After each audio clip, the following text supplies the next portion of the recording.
everyone's trying to push the boundary to try and gain more attention. So it's almost like that's what's going to allow us to find out how much we can push this.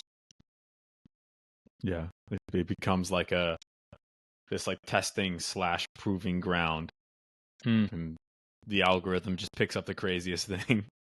Yeah, exactly. They get their thumbnail right, isn't that the rules?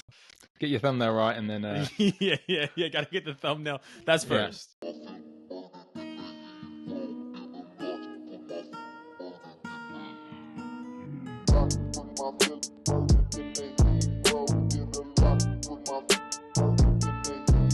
Welcome back, Pushin Performance Family. It's your boy Phil. I'm on a solo mission today, running an awesome interview with Dr. Phil Price. Dr. Phil Price is the host of the Progress Theory podcast, website, YouTube page, a wealth of awesome information on those spaces. Be sure to check him out in the links in the show notes. But he is the lead for the Masters in Strength and Conditioning at St. Mary's University and achieved his PhD in bioengineering in 2018 and is the author of the Science of Hybrid Training book. Got it with me right here. Again, link in the show notes. But we dove super deep into all things hybrid training. We talked about why it's so hot in the streets right now. We talked about how he defines hybrid training. We talked about advice for coaches who are just starting to program for hybrid athletes and some programming principles around hybrid training. Went deep into the interference effect and if it's real and if we even need to worry about it at all. And we talk about how to avoid shiny object syndrome in your goals, right? So not chasing different things, but how can we keep the main thing and slowly progress over time? So again, awesome conversation. I don't want to do too much talking. Let's just get right to it. I hope you all enjoy.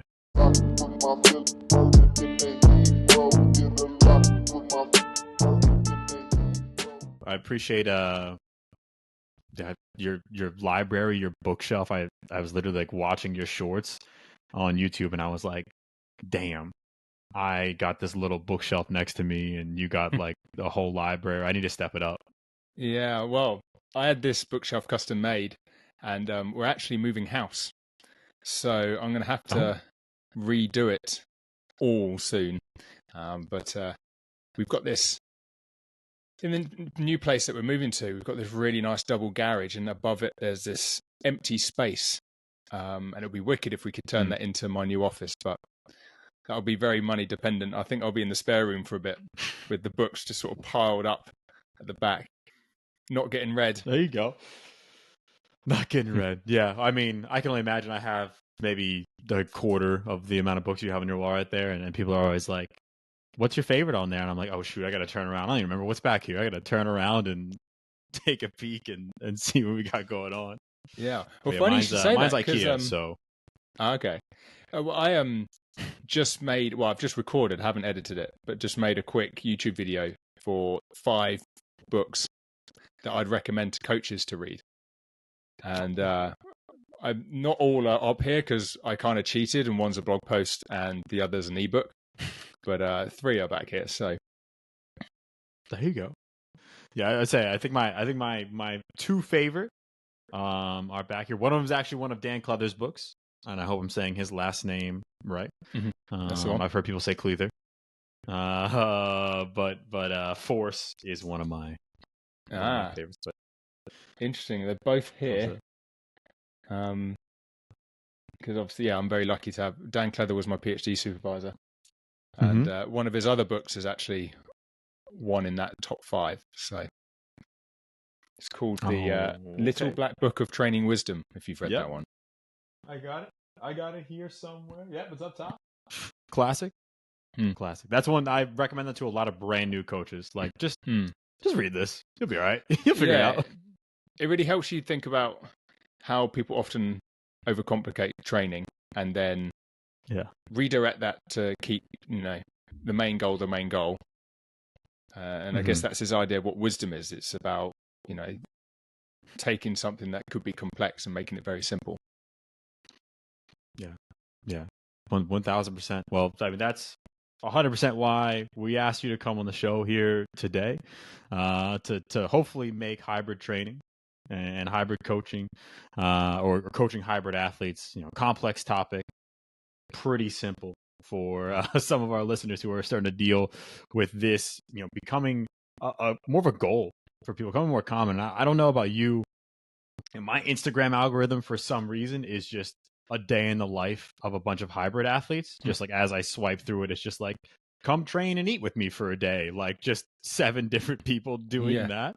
And I was curious for your thoughts, because I feel like this has recently just exploded, doing powerlifting and, ultra marathon, or, weightlifting and running marathons. Like, why do you think that hybrid training has just massively exploded in popularity?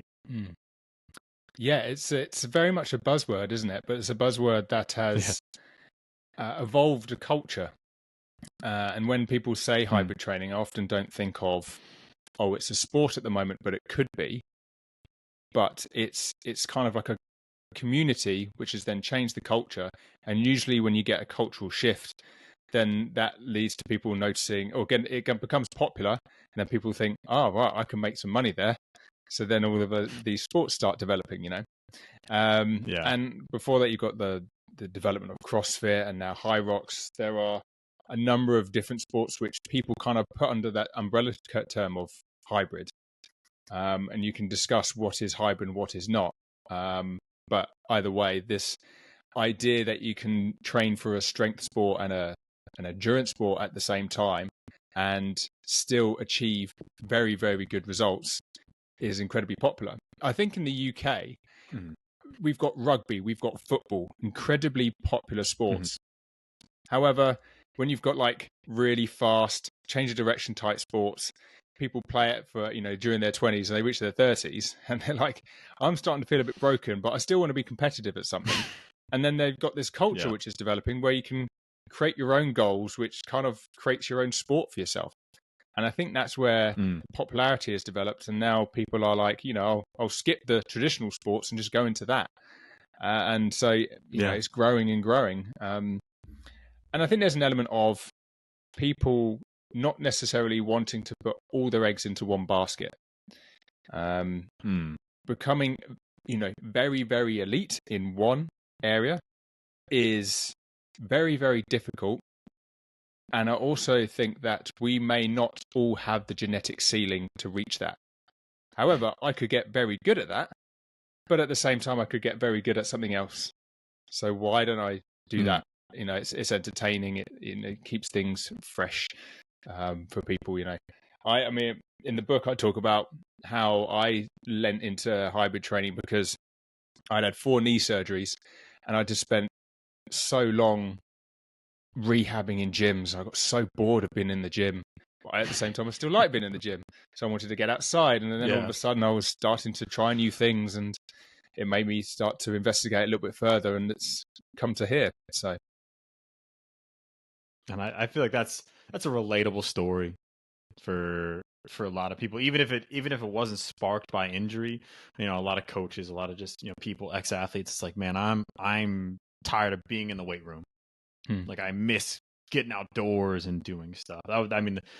That's I just recently got super back into playing tennis. I played tennis in high school, and that was sparked by that, right? It was like, I'm so tired of just being in the gym all the time. Like, I need to move. I need to do something outdoors. But you mentioned the kind of murky definition around hybrid training, and I think, like, sadly, that some of that's just a part of our industry, right? Like, it's hard to find a concrete name for everything because everyone wants to call something different.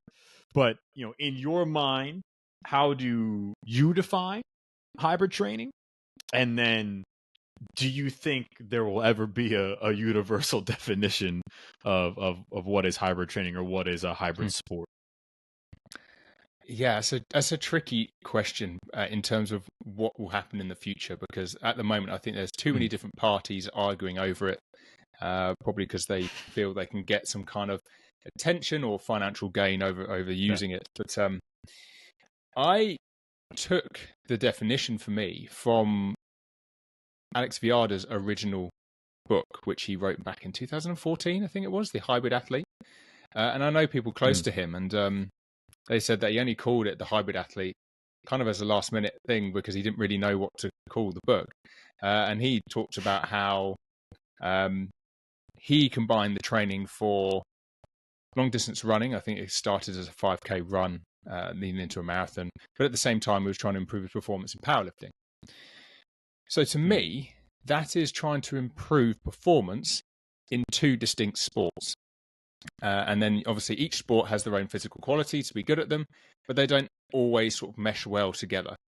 Some do, some don't. That to me is very different to concurrent training. So if I was training for rugby, for example, I'd need to be, cardiovascularly fit, but also need to be strong and powerful to play rugby.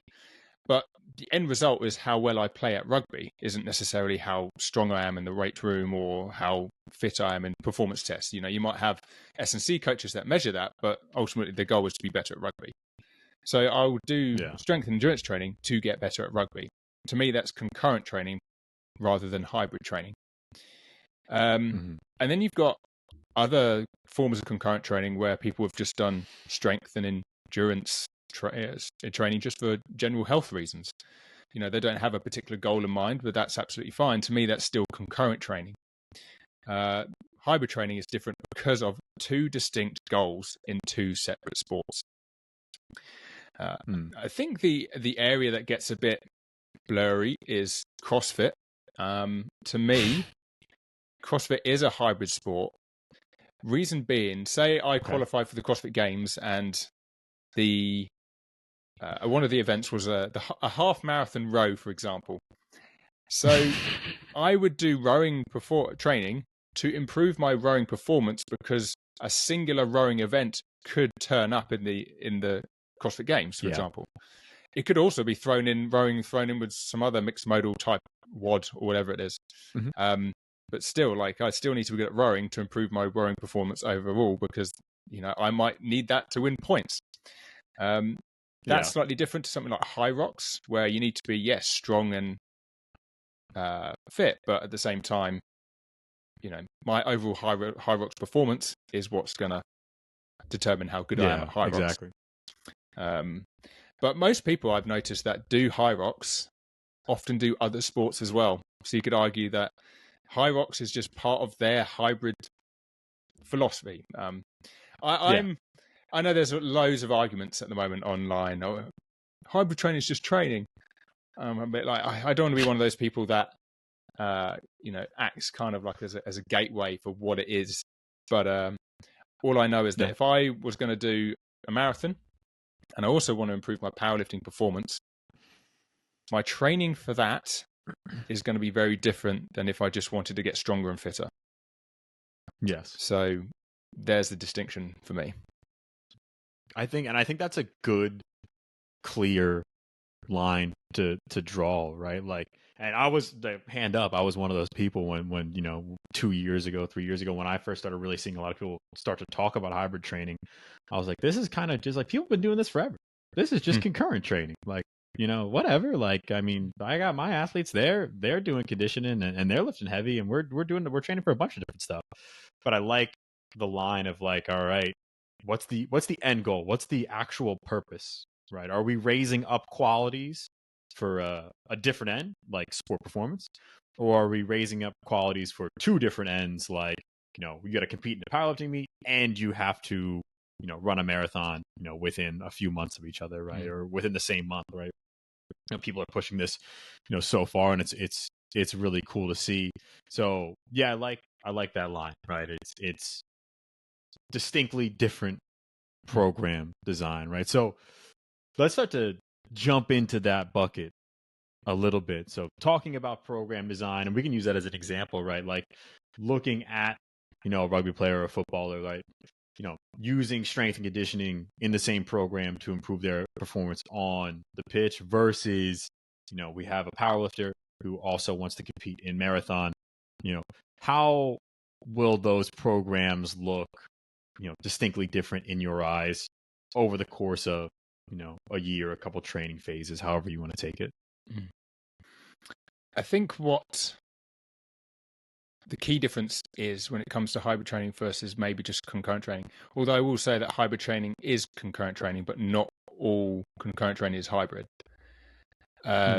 Is that, you know, you can't just add training for two sports together.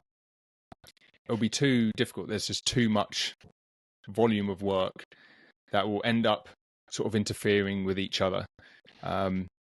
So I always say, you know, we could probably talk about the interference effect in a bit, but I always think the interference effect seems to be, again, defined differently by many people online. But the biggest cause of an interference effect is just poor programming. What I would end up doing is trying to think, okay, what physical qualities does my athlete need? And then start kind of lumping them together. So, for example, okay, I need them to be strong. I need them to be more explosive. Let's say that's for powerlifting. So I might have anything that involves high force output towards the beginning of the week.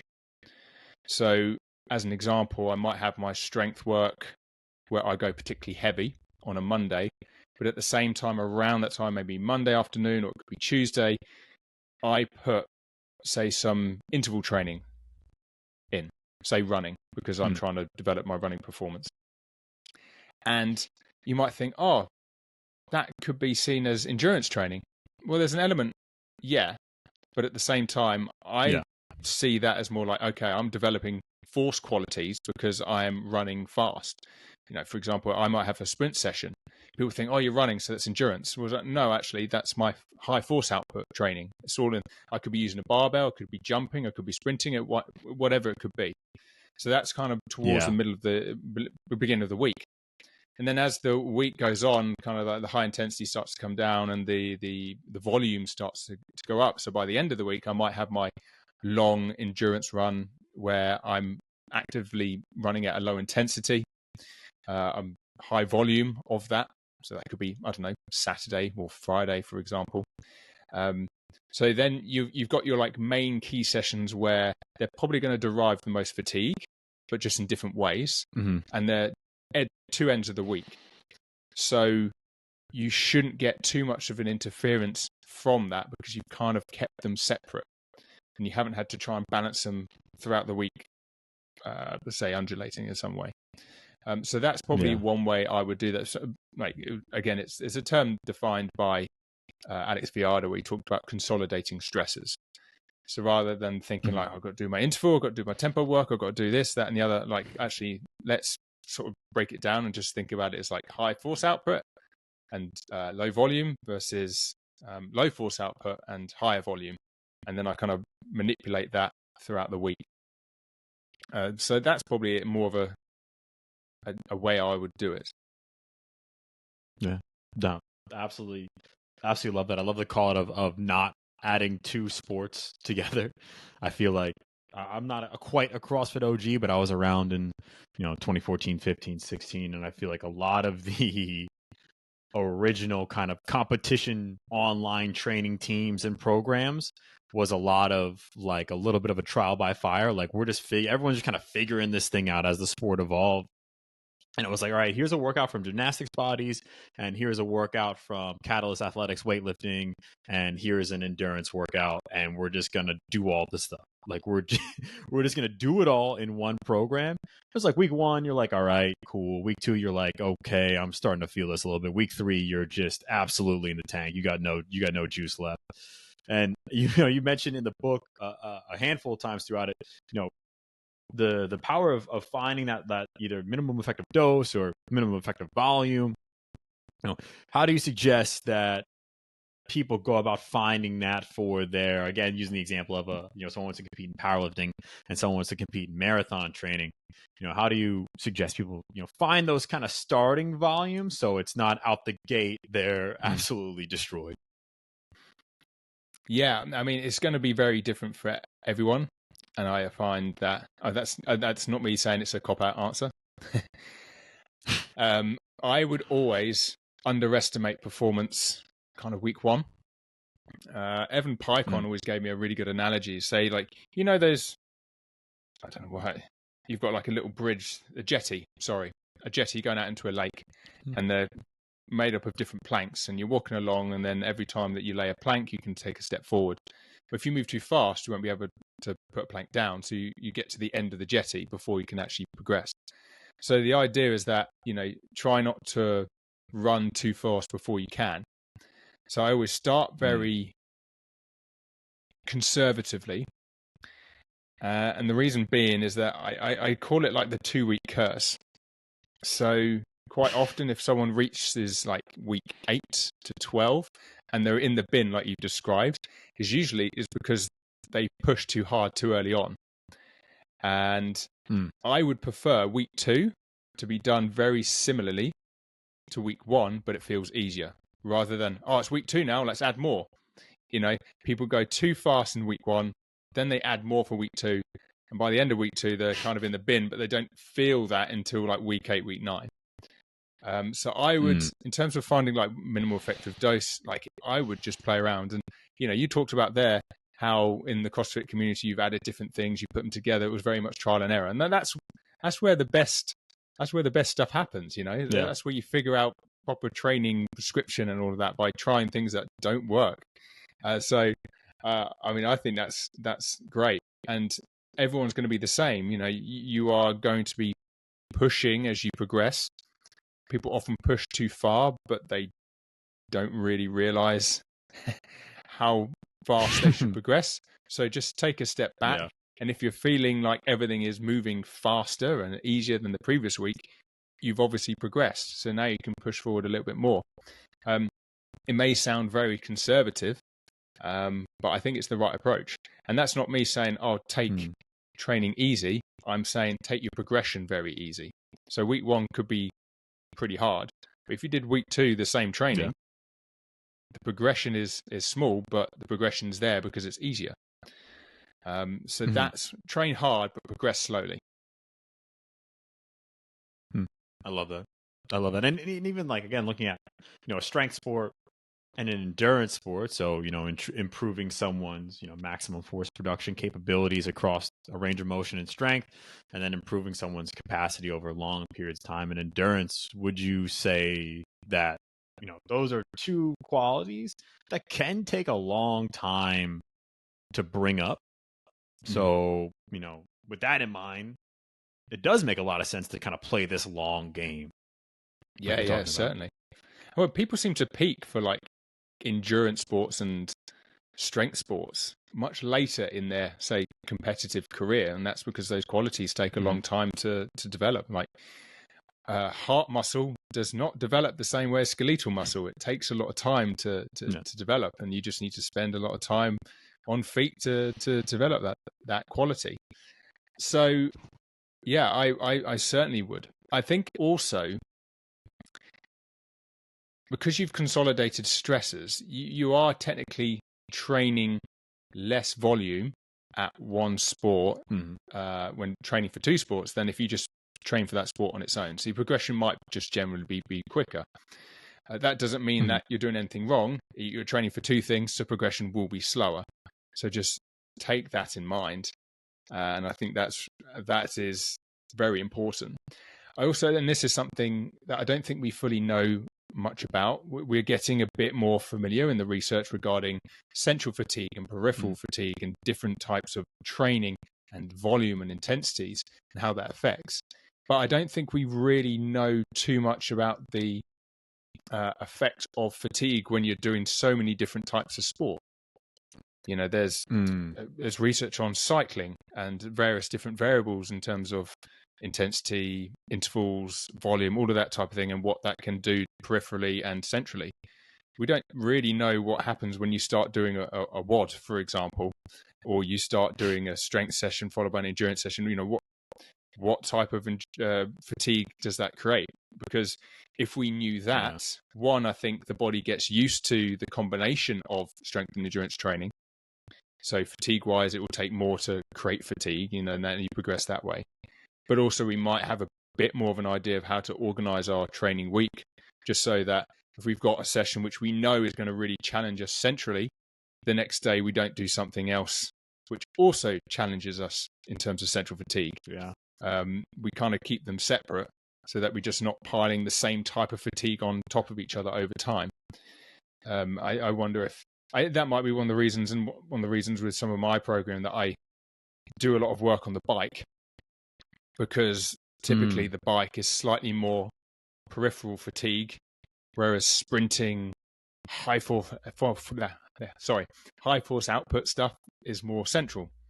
So I can still get in that extra training without pummeling my central nervous system, and still develop certain qualities, physiological qualities that come with low intensity training. So that could be an area that we start looking into as well.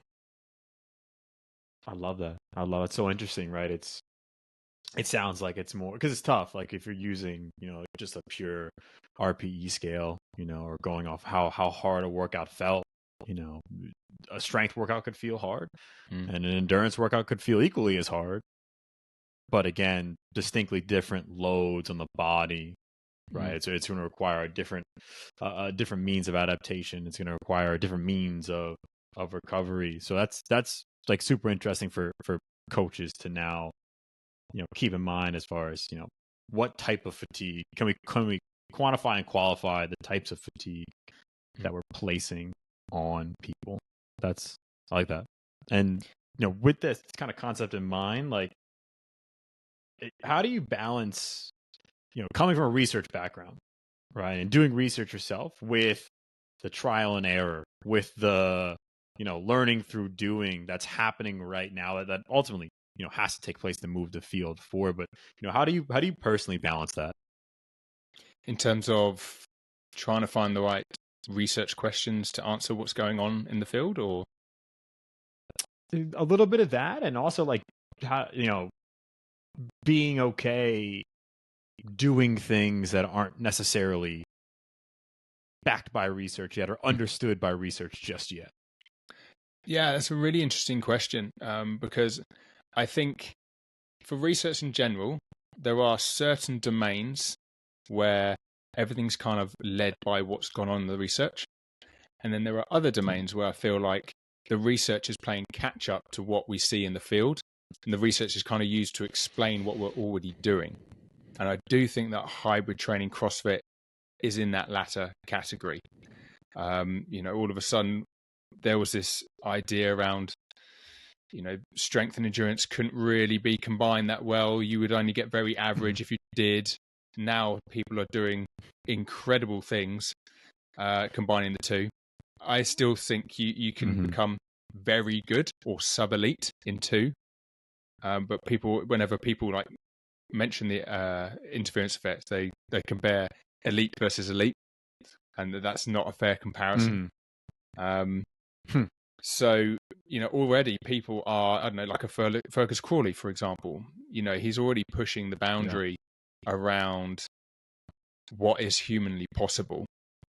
And we're only really, I think, properly 10 years into this now. So there's nothing to say that we're going to see people with, like, I don't know, 250 kg deadlift and a 2:45 marathon.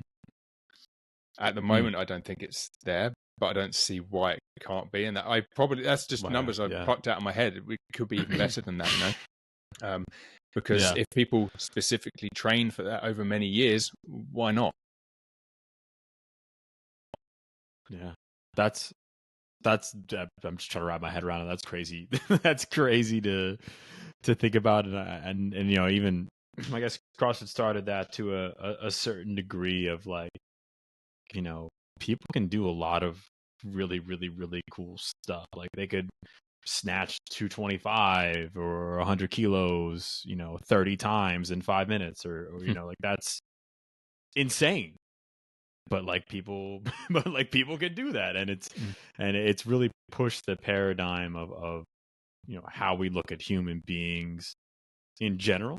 So I mean, that's an exciting kind of frontier for exercise science and the whole industry. And the research doesn't for that snatch 225 example, or I can't remember the particular CrossFit event where it's 30 snatches for time. Grace. But no, Grace. Isabel. Is it Grace? Isabel. There is nothing in the research to say that you can't do it, I don't think. Mm-hmm. if you really read into it, nothing to say that you can't do it, but there isn't anything necessarily to suggest that you could. And so people have done it through trial and error. It's like, why don't we do this? Okay. Why don't we do this? Okay.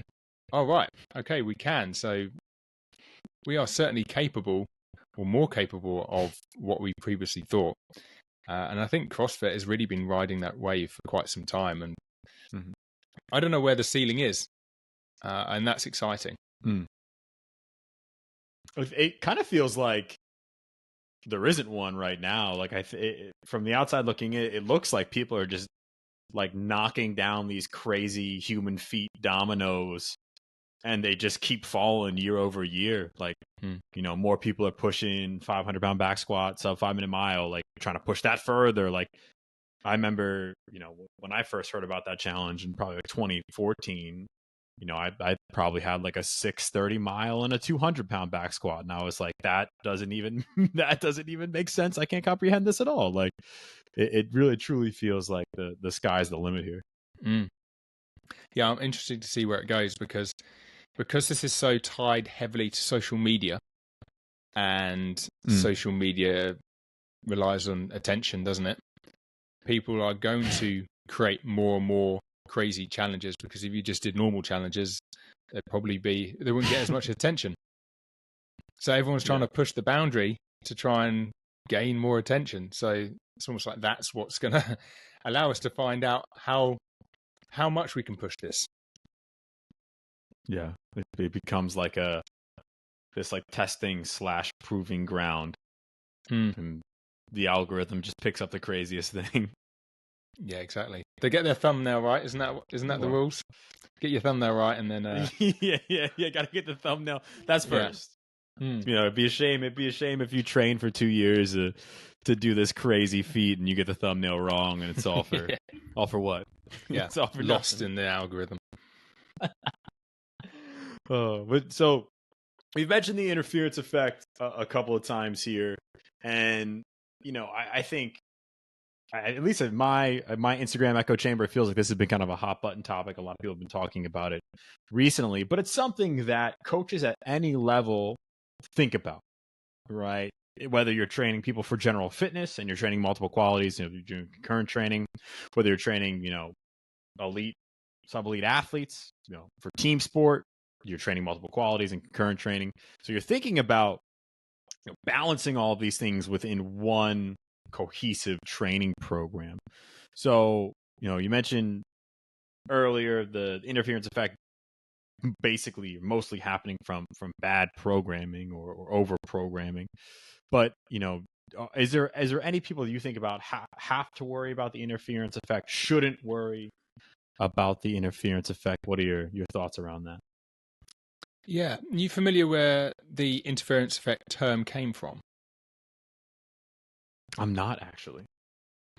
So it was a professor from it would have been in the late 70s. He published a particular paper in the 80s, or 1980. He came from a research group where the lead professor was a very prestigious physiologist that really looked into endurance exercise. So to impress his professor, he would join him for his afternoon run. But he was a powerlifter. He continued his powerlifting training in the evenings. And then over time, he noticed that I'm starting to lose performance here. I'm starting to, things aren't going as well with my powerlifting training as I thought. So he mentioned this to his professor, and he said, well, once you get your own lab, that should be your first research question. And that's what he did. So he created this study where he had a strength-only group, an endurance-only group, and a combined group. And what they found is that there was no real difference in endurance progression between the endurance group and the combined group. But when it came to comparing the strength group and the combined group, they found that both groups increased in strength, but the combined group reached around week 7 or 8, started to plateau, and by week 11, they actually decreased in performance, whereas the strength group started to continually rise. So his interpretation of that is that the addition of endurance training actually interfered with the progress of strength. So that's where the interference effect come from. And then from that, there's been many studies trying to look at the mechanisms behind why that is the case. And I think that had a big effect because people are trying to determine why there is effect rather than actually, is there an effect at all in many situations. This was back in the 80s. I'd say, from the year 2000, things have been much different in terms of research. With that original research, if you look into it a bit more deeply, the strength group did 5 sessions. The endurance group did 6 sessions a week. The combined group did 11 sessions because they just added the 2 programs on top of each other. So no wonder they got a bit, started to plateau. They're pretty tired by week 7, I think.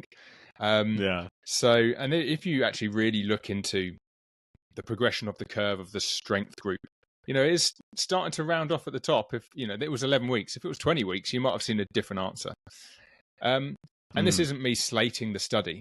This is me saying, like, this was the first thing, and it's great that they did this outrageous comparison because it allows us to draw many conclusions and ask many more questions. So since then, one of the key things which has been said is one of the main reasons of an interference effect is that you get different molecular responses from strength training as you do to endurance training. You've got something called mTOR, which is an enzyme, which needs to be activated during resistance training, and obviously the inclusion of protein, all that type of thing, and that stimulates protein synthesis. And there's this idea that this other enzyme that gets activated, AMPK, activated during endurance training, because it's trying to regenerate ATP because you need more of it to keep going because it's endurance training, that it interferes with that molecular process for mTOR. It's a bit hit and miss in terms of the research. Some has shown that, it completely wipes out mTOR. Some has shown that there's no real, it doesn't seem to affect mTOR that much, or there may be an inkling towards like the higher intensity and duration of the endurance work that may have an effect on mTOR, but it's not overly clear. And a lot of that is due to the fact that we're humans, we're very complex, different genetic expressions, all that type of thing. Very different to rats, where the original research came from, where they're much more uniform, and it did cut this mTOR off. But we've also got to be very aware that this affects at the muscle cell, but we've got lymph nodes, we've got the nervous system. They've got a number of different things that also is affected by endurance and resistance training. So it really only affects a small bit. So in terms of the molecular side, the interference effect could be well and truly happening, but you can still see improvements in performance because that could be from the neuromuscular system. It could be from skill, learning whatever strength test that you've chosen, back squat, whatever it might be. So so really, and that's just the molecular side. The rest of it is in terms of fatigue and all of those types of things, which we've kind of discussed. And I think for most novice athletes or even intermediate athletes, you won't really notice the effect of the interference effect that much. It could be marginal, but you probably wouldn't even notice it because people don't notice it if they're still making progress. And if you're progressing slowly, you're probably not going to notice it. I think it really comes into effect when you're like an elite athlete and you're training a lot. Like elite athletes, to maintain that level of performance, need to train a lot and they need to train intensely. And that's when you need to start manipulating things a bit more thoughtfully to try and avoid any cross-contamination, even if it does occur. So that's when you got to start thinking about it more deeply. But for most people, and this is me included, I'm very much like an intermediate athlete. Unfortunately, my job and research don't allow me to train as much as many of the other people that you see on social media. I even with some of my own programming, I don't take into account some recommendations because it's like probably not going to affect me that much. A lot of very valuable things in that. I think I would argue that most coaches in the world are mostly working with either novices or intermediates, but they're taking models from elite and hyperfixating on every little little nuance and aspect of it because it's fun, right? It's interesting to go deep and try to understand as much as you can about the human body and adaptation and all of this stuff. But one thing I'm getting from what you're saying in a lot of these programs is we're not trying to maximize the adaptation. We're just trying to progress a little bit over time. And what I mean by that is like, I'm not running like I don't know if you're familiar with like a Smolov Junior 3-week squat cycle where you're squatting 4 times a week. Like I'm trying to squeeze all the juice out of the lemon here. I want to get you as strong as possibly can. And not in, more of these hybrid programs, it's like, let's just get a little bit stronger. Like, let's just get stronger. Point by period over time. Yeah, we might leave, I don't know, 20% arbitrary number on the table, but who cares? Because you've gotten stronger and you've gotten fitter. Like you've gotten better at whatever endurance sport you're competing in. Am I on the right path there? I think you've hit the nail on the head. Like that's exactly it. To the point where because you're progressing, you don't even notice an interference effect, even if it's there or not. Like, sure, like you could progress from one week to the other more, probably, but long term, that's a bad idea. So you don't. So any percentage that could have been affected by an interference effect, your progression isn't that fast to reach that percentage anyway. So you don't even notice it that much. The CrossFit model where they do like you've got an hour. Usually it's a strength thing at the beginning, and then you've got some form of fitness thing after it. And you think, oh no, surely the fitness thing is going to affect your strength gains. Why are we seeing so many people improve using that model? It's because most of people are novice to intermediates, and you can get so far using that approach. Probably because you're improving just a little bit each time. There's going to be a point where that hits a ceiling, but I still think a lot of people don't even reach that. And it's only once you do that, then you need to make big changes in your training program to start avoiding something. I had someone give me a really interesting anecdote. Actually, it's Professor Keith Barr. He talks about he was working with elite swimmers, and there was a particular athlete who needed to increase by 3 kilos to improve his power output. I think it was a butterfly swimmer. And he would do his strength training after one of the main swim sessions, and he could not put on that weight. So all they did was they didn't do the swimming before that weight training session because that was a particular focus. All of a sudden, they increased that 3 kg and saw improvements in performance. And that's not outrageous training program, isn't it? It's just, okay, once you reach this elite level, we might need to separate a few things because there might be some overlap. Nothing groundbreaking. Yeah. Most people might not even get to that point, but at the elite level, you might. In this case, this person did because they were doing so much swimming. Isn't necessarily that swimming's going to kill your gains. It's that this particular athlete was elite in swimming, so he was doing a lot of swimming, so therefore could affect strength or hypertrophy gains. But small tweaks as in just cancelling a session or moving one to the morning, one to the afternoon made all the difference. That's so interesting. It's almost like, just train until it stops working. Yeah. Tweak it, see what happens. Tweak it, see what happens. Learning as you're going. Like here's a general guidelines. Like I like the way you set up, your training week. A little higher force and then a little more lower force towards the end of the week. It's like just run it until the wheels fall off and make a change and then run that again. Like there's no need to obsess over every little detail, especially if you're just an intermediate. Yeah. An interesting point you mentioned there was just like keep training using that approach until it doesn't work. The problem a lot of people have, people will change it a million times before they've realized they've trained it enough till it doesn't work. And that's what affects their gains, is them changing their goals a million times a year and therefore changing their approach. And that's more of a problem. Lack of consistency. Funnily even if enough, you are training all the time. Yeah. Yeah. You're just like doing a bunch of work for no end. And funnily enough, I think I feel in my experience, and maybe this is just because I work with coaches more than anybody, any other population right now.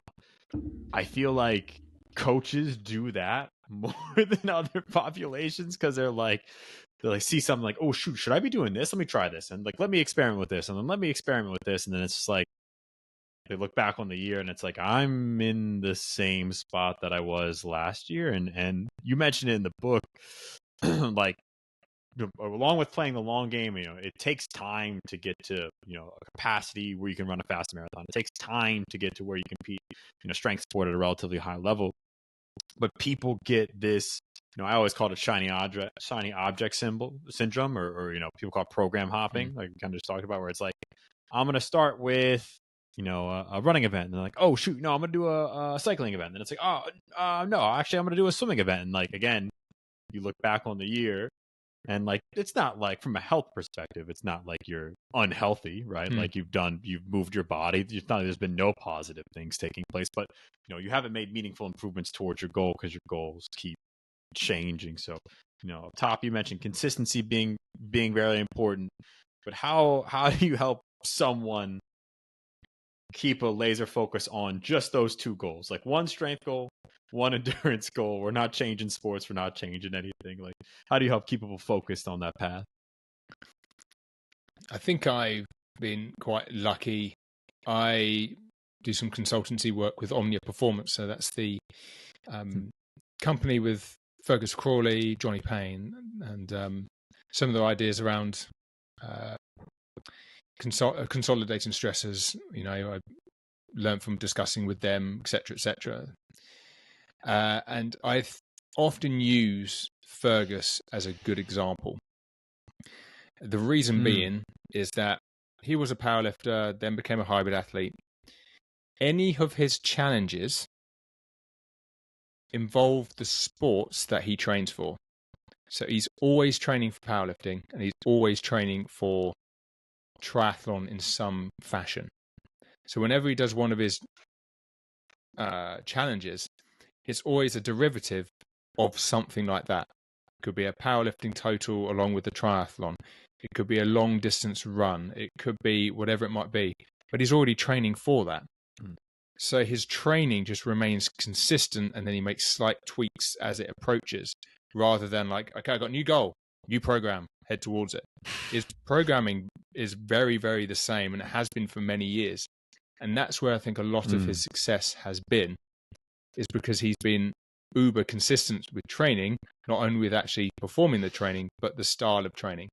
It makes training sound less creative almost to a point, but I think I disagree with that. I think that's the beauty of training, is to maintain that structural consistency for a long period of time. And that's what sees results. So he isn't necessarily going to go, right, I'm going to do a massive rowing event, because he doesn't row. It doesn't involve swimming, cycling, or running, because that's where he trains, triathlon. But he might have some form of swimming or cycling event, or combine the two, whatever it might be. Because, he's consistent with his two sports. So, I use him as an example. That's a great, and again, like, I think it's always helpful to use someone who's doing it at the highest level and pushing boundaries of human performance in general. Like, easier for people to like look up to that and be like, okay, like, I see it. I see the dividends that it's paid for him, and hopefully it does the same for me. But I think that's such like a simple concept, and I don't know why I've never like recognized that or thought about that before. Like, the way you laid it out is like, he's training a certain way, and his goals align with that training, even though they might seem different. Right? It might seem slightly different, whereas I feel like, a lot of coaches, a lot of members of the general population, ex-athletes getting into this realm, it's like, it's still a little, their goals are still a little mismatched, a little all over the place. It's like, let's just pick, hey, you're just gonna run, Like that's your primary endurance based goal, some sort of running distance. Like, maybe one year you do a 5K, the next year you train hard for a marathon, but it's still, and while those are, slightly competing from slightly different from an energy system utilization standpoint, it's still, you're training for running endurance. Yeah. Yeah. I think one of the RGB it's not, athletes, like you said, you're not rowing. RGB athletes is like our national holder for the 1500 meters, just put in a massive, awesome marathon time. And he's not training for a marathon because he's an elite, and I'm talking like beat Jakob Ingebrigtsen elite. But because he does a lot of running, he's still going to be pretty damn good at another event just because he trains in running. Yeah, that's And from a tactical standpoint, he's he's built to run at this point. He's trained exactly. He's got the body to be able to move efficiently in that pattern. Yeah, that's so interesting. It's in a similar vein. This is something I've always been curious about. I think you mentioned it slightly during the interference section of the book, but looking at weightlifting is a strength sport. So talking about snatch and clean and jerk, it's still a strength sport. But there is a little bit more of a, we call it quote unquote power, rate of force development, whatever you want to call it, a faster force production element to it. Now, granted, the best weightlifters in the world are strong as hell. Like, I don't know if there's anyone who's a great elite weightlifter who's weak. But do you think, like, is there more you have to take into account if you want to compete in Olympic lifting and an endurance sport, or think about transferring from powerlifting to, moving towards weightlifting as your strength sport? Are there some more pieces you have to keep in mind there? Yeah, certainly. And that's probably the variable that's, I think, most at risk. So I try not to say it always gets affected by the interference effect, but it's most at risk. And that's kind of backed up by a number of meta-analyses recently where, over 10 years ago now, they showed some decrease in strength and hypertrophy and power. Recent ones are saying actually, with other studies, we're starting to see less of an impact on strength and hypertrophy, but the one most at risk is, call it explosive power. And that's likely because it is utilizing, the very fast twitch fibers, which fatigue very easily. And it takes a while for them to recover. There's an interesting study by he worked with rugby sevens players, and he looked at the recovery over a certain amount of time based on when things were trained. So, you'd measure things 3 hours, 6 hours, 24 hours later. What he often found that those that trained between there was a space of 6 hours, there wasn't any effect in strength. But when they used a dynamometer, you've seen the dynamometer when you're kind of like stuck in a chair and then you do a leg extension. So it's measuring the torque from the quad. That when that was done at a high rotation speed, they did still see a decrement that wasn't really fully recovered. Like if you wanted to carry on developing strength, 6 hours was probably okay. If you want to develop more speed of movement, we were starting to see that wasn't fully recovered unless you trained like 24 hours later. Big caveat here is that, this is very much localized to the muscle because, you're locked into a chair. It's very much what's happening at the quad. And also shows why, improvements in squat can still increase. You might still have some fatigue at the muscular level in the quad, but overall you're recovered to improve in overall strength. But it just really highlights that really at the muscular level, like very high speed movements, fatigue of the muscle can take a while to recover. So no wonder that's the quality that seems to be at most risk. So I remember speaking to Alex Blennis not too long ago. We were talking about what would be the most impressive hybrid challenge. And we would say, okay, an ultra marathon, because you need loads of time on feet to be able to deal with that type of volume of running. But at the same time, weightlifting because of, those fast twitch fibers are the ones that are probably going to be most affected by the huge volume of running that you're doing. So, gaining strength alongside training for an ultra marathon would be easier than it would be if you're doing a weightlifting competition. That's, wildly interesting and good to keep in mind. It's definitely something that I think, people experience in the CrossFit space. And there's also like a massive technical component to those lifts as well. And I don't like that probably plays a little bit of a piece, like, trying to organize movement under some fatigue, changing your movement strategy, changing the technique that you're using to complete a lift in the first place. Like, I couldn't imagine putting in the hard yards for an ultra and finding a time for a good, like, you mentioned the book, like Hot Sessions, and then one of the concepts from Dan Clover's book, his first book. But like, it's when are you fresh? Like, when are you fresh enough to hit a session like that in a training style like that? Yeah, there's always some level of residual fatigue which is hanging over you, and that fluctuates throughout the week. Hence why we program the week in a certain way to have some control over that fluctuation. But when you're doing a high volume of running, for example, for an ultra marathon, it then makes it hard to find a time in the week where you are fresh enough to really take advantage of, say, weightlifting training. It's easier to do that with powerlifting training. Yeah. Well, shoot, Phil, this has been a super fun conversation. A lot of value in there. I know I'm excited to listen back to it. One question before you go. You may mentioned this a couple times, like, what's the future of the sport? People are pushing the boundaries, pushing the envelope. You mentioned in your book the hybrid games and this becoming a sport. I'm just curious, if this was to become an actual sport, like I don't want to say an actual sport, but like like a standard competition, is there any way that you see that happening, and what might that look like? Yeah, my description of the hybrid games. So in the UK, when we've got an event which has an Ironman, they would often have derivatives of that event that other people can take part in, often called like a festival of endurance.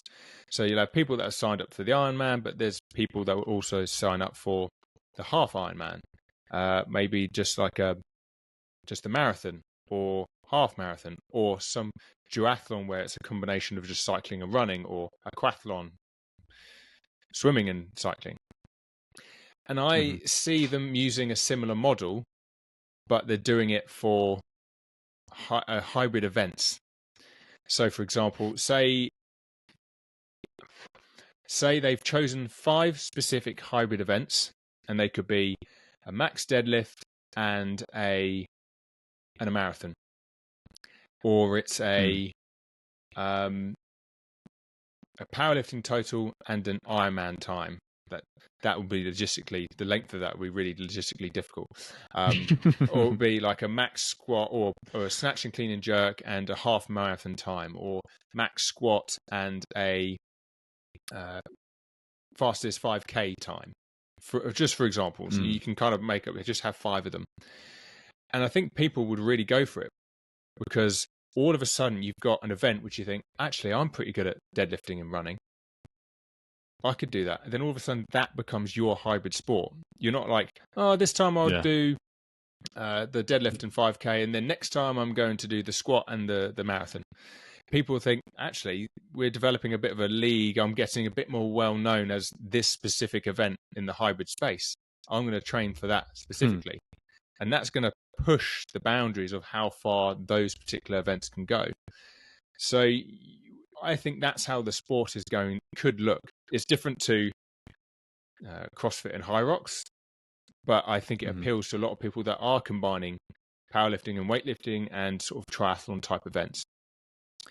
So, and then the structure of it will just lean people to specialized in specific combinations, and then that's when the world records are going to be developed, and people love chasing world records. Especially at the amateur level. And then you'll have age groups.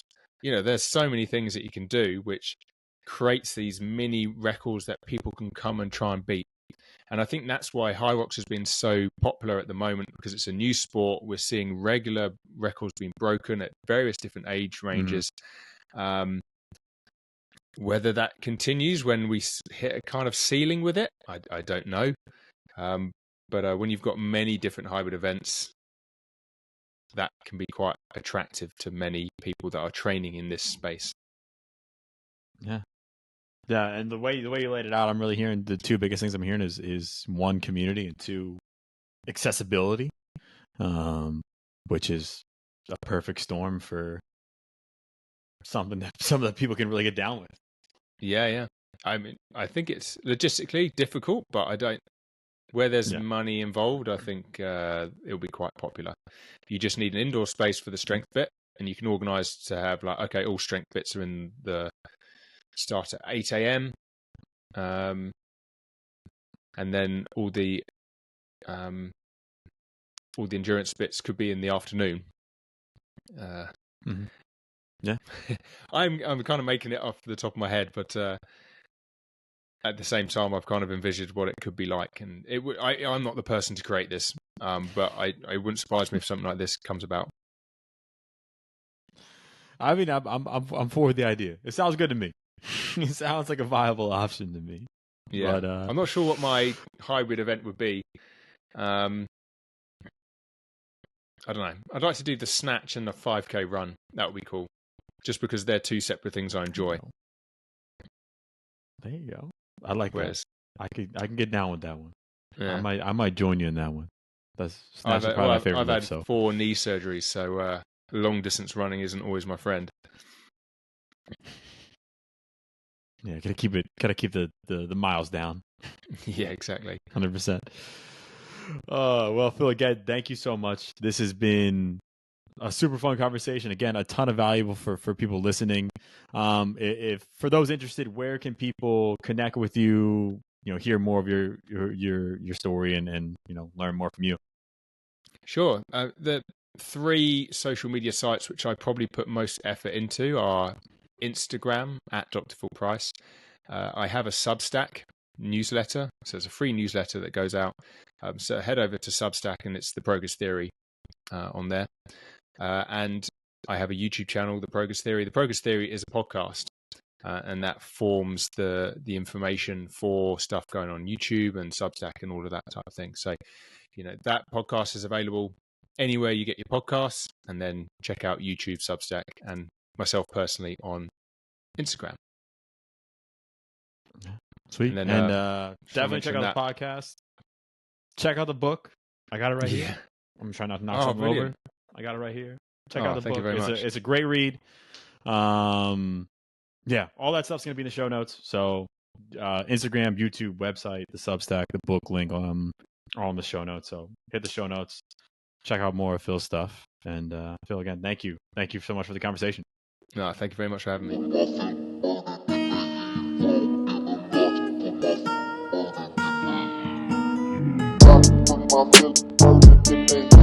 me.